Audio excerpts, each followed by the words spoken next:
आपको कुछ नहीं होगा, कुछ अनिष्ट नहीं होगा, आप सत्य बताइए क्या हुआ।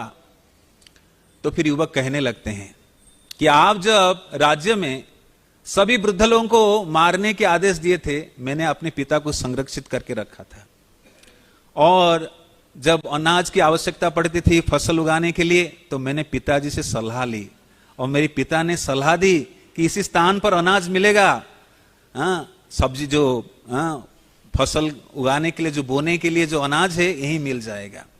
तो मैं पिता के दिशा निर्देशन पर यहां पर हल चलाया, तो फसल उगने लगा।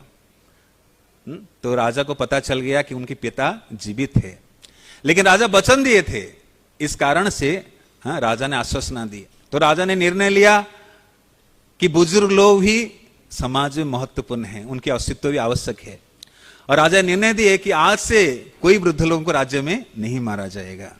तो इन्होंने निर्णय लिए। तो इसलिए वरिष्ठ जन, जो वरिष्ठ जन हैं, हो सकता है समय क्रम में वृद्ध हो जाते हैं, लेकिन उनके पास अनुभूतियां हैं, सत्य को करीब से देखे हैं, संसार को जिए हैं, उपलब्धियां हैं, अनुभूतियां हैं। इसलिए धीरे धीरे शरीर ढलने के साथ साथ हो सकता है वो शारीरिक रूप से सुस्त ना हो, लेकिन उनके पास अनुभूतियां हैं।